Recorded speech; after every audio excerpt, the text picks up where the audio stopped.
To understand why Somalis chose Minnesota, you first have to travel back to the early 1990s. Somalia was collapsing into civil war. Entire families fled for safety, ending up in refugee camps in Kenya, Ethiopia, and other neighboring countries.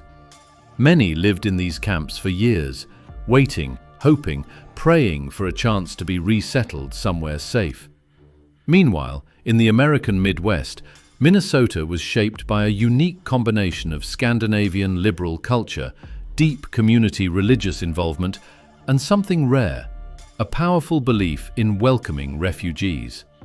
Churches, especially Lutheran social services, played a major role in shaping state identity. These organizations had money, volunteers, housing programs, and a mission built around helping displaced people. And when the Somali crisis intensified, Minnesota became one of the first states to open its arms. The first refugee families arrived in Minneapolis and St. Paul around the early 1990s.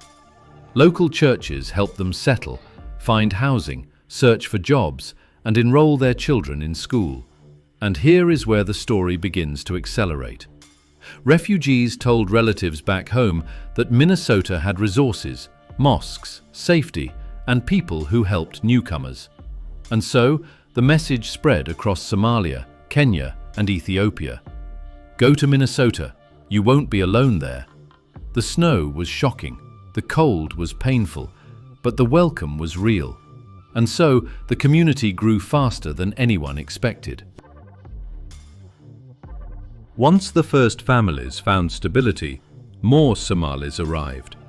Not just as refugees, but through family sponsorships, reunification programs, student visas, and other paths.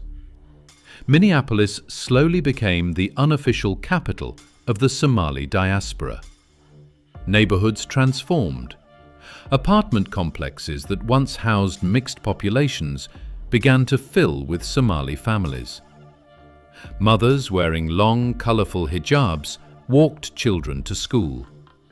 Fathers found jobs in factories, hospitals, warehouses, taxis, and later in Uber and Lyft services.